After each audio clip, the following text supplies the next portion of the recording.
मौत की घाटी, बाहरी घाटा, भाग 5।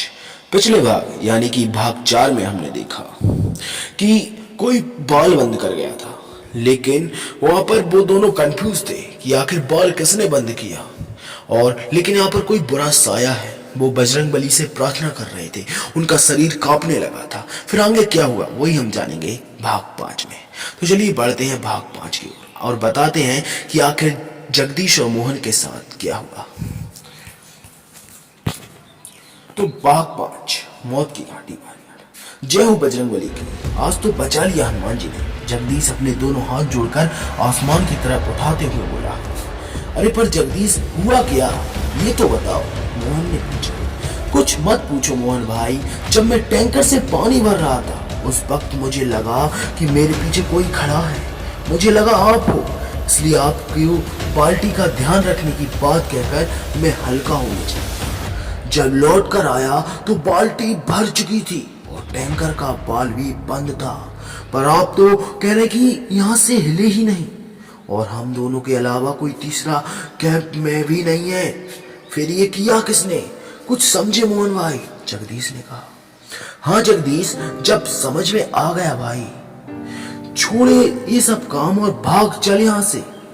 अरे जब जान ही नहीं रहेगी तो पैसों का करेंगे क्या, भयांतिक होते हुए मोहन बोला। बहुत डर गया था। अरे लेकिन प्रोफेसर साहब को तो आ जाने दो मोहन भाई, उन्हें बिना बताए जाना क्या ठीक रहेगा, जगदीश ने मोहन से पूछा। अरे पगले, या किसे पता है कि वो लोग वापस आएंगे भी या नहीं। कहीं ये बाहरी घाटा समाधि ना बना दे उन लोगों की। ऊपर से बड़े लोगों ने घाटे वाले हनुमान जी के दर्शन भी नहीं किए हैं। अब ऐसे गुमानी लोगों के लिए हम काहे अपनी जिंदगी खतरे में डालें। अरे मूर्ख, बाबा ने हमको चेतावनी दिलवाकर बचा लिया है।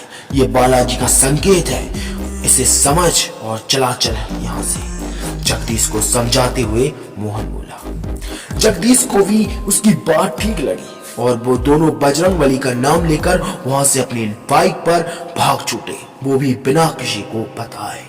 यहाँ दूसरी तरफ स्टूडेंट्स अपनी रिसर्च के लिए अलग अलग ग्रुप्स में आगे बढ़ रहे थे।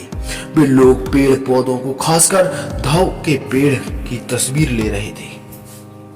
उनकी पत्तियां, मिट्टी के सैंपल और जो भी उन्हें रिसर्च के लिए चाहिए था वे चीजें इकट्ठे कर रहे थे। शिवम और दीपक इसी धुन में बाकी सबसे काफी दूर आ गए थे और उन्हें इस बात का ध्यान भी नहीं था। अरे यार दीपक, बाकी सबकी आवाज नहीं आ रही यार। है यार, कहीं ऐसा तो नहीं कि हम लोग सबसे अलग हो गए हों, शिवम ने दीपक से कहा।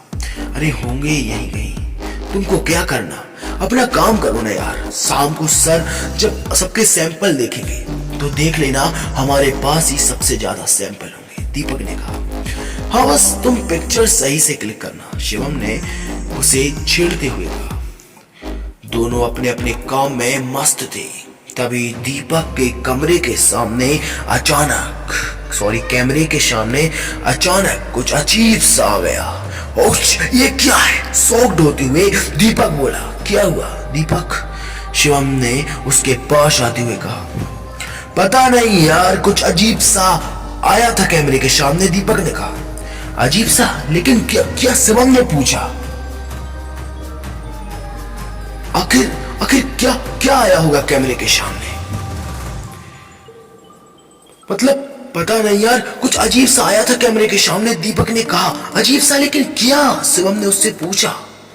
पता नहीं, लेट मी चेक, कहते हुए दीपक ने फोटो रिवाइंड किया। उन दोनों ने फोटो रिवाइंड करके जैसे ही देखा उनके होश उड़ गए।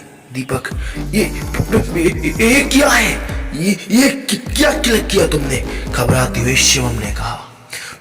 पता नहीं यार, ये तो कोई सा कटा आदमी है, वैसे कांपते हुए दीपक ने कहा। दीपक, मुझे यहाँ कुछ ठीक नहीं लग रहा, और इससे पहले कि हमारी हालत भी इस फोटो की तरह हो जाए, भाग चलते हैं यहाँ से। हाँ यार शिवम, तुम ठीक कह रहे हो, चलो यहाँ से जल्दी, कहते हुए दीपक ने शिवम का हाथ पकड़ा और दोनों कैंप की तरफ भागने लगे। वहीं दूसरी तरफ प्रिया और रुचिका भी अपने काम में लगी हुई थी। तभी उन्होंने देखा एक बहुत लंबे कद वाला काला दुबला पतला आदमी अचानक ही ठीक उनके सामने से हवा के झोंके से की सी तेज रफ्तार से निकल गया। अचानक हुई इस भयावह घटना ने उन दोनों के भी रोंगटे खड़े कर दिए और वे लोग भी बिना वक्त गवाए सीधे अपने कैंप की ओर भागी। प्रोफेसर साहब भी इन भूतिया हरकतों से अछूते रही है। मतलब इनसे उनको भी थोड़ा आभास हो गया था। वे भी सुपरविजन के लिए अलग अलग ग्रुप्स के पास जा जाकर उनके काम को ऑब्जर्व कर रहे थे। इसकी कड़ी से मैं जब भी नीलम और स्नेहा के ग्रुप को ऑब्जर्व करके राहुल और मानव के ग्रुप की ओर बढ़े, तब रास्ते में उन्हें एक छोटी सी बच्ची बैठी हुई दिखी। उस भयानक जंगल में उस छोटी सी बच्ची को इस तरह अकेले रोता देखकर प्रोफेसर साहब को अचरज हुआ। वे सोच में पड़ गए कि आखिर इस भयानक और निर्जन जंगल में इतनी छोटी सी बच्ची तो आई कहां से। उसे देखकर उन्हें गुप्ता जी की कही एक बात याद आ रही थी जो उनके मन को एक अनजाने फेंके आगोश में ढकेल रही थी। फिर भी हिम्मत करके वे धीरे धीरे उस बच्ची के करीब पहुंची और बड़े प्यार से उसके माथे पर हाथ रखकर उससे पूछा, तुम कौन हो बेटा और यहाँ कैसे आई? उनकी आवाज सुनकर उस बच्ची का रोना तो बंद हो गया, पर उसने अपना चेहरा ऊपर नहीं उठाया। इस पर प्रोफेसर साहब थोड़ा झुककर उसके पास बैठते हुए फिर बोले, कौन हो तुम बेटा? तुम्हारे माँ बाप कहाँ हैं? इस घने जंगल में तुम अकेले क्या कर रही हो?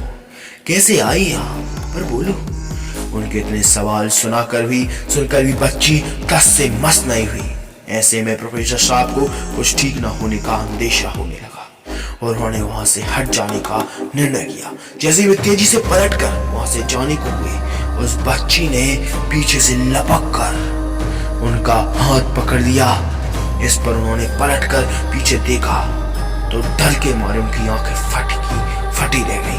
उन्होंने जो देखा वो वाकई बहुत ज्यादा भयावह था। उस बच्ची का चेहरा पूरी तरह से कटा हुआ और सफेद पड़ा हुआ था। आंखें पूरी तरह सफेद और मुंह से टपकती लाल, पूरा शरीर सफेद और जख्मी। ऐसा लग रहा था कि मानो उसके शरीर में खून ही ना हो। ये मंजर देखकर प्रोफेसर साहब के मुंह में एक जोरदार चीख निकाल गई और वे अपना संतुलन खोकर वहीं गिर पड़े। लेकिन तुरंत ही संभल कर किसी तरह अपना हाथ उससे छुड़ाकर बचाओ भूत भूत बचाओ, हेल्प आउट, मानो भूत बचाओ बचाओ चिल्लाते हुए वहां से भाग गए। तो ये तो रहा भाग 5। अब आगे क्या होने वाला है? आखिर इन सबके साथ अब कौन सी घटना होने वाली है? क्या गुप्ता जी की चेतावनी इन्हें ना मानकर बहुत बड़ी भूल कर दी? क्या होगा भाग 6 में? जानने के लिए चैनल को सब्सक्राइब करें क्योंकि हम बहुत जल्द आपको भाग 6 लाने वाले हैं। जब तक के लिए जय श्री राम, जय बालाजी।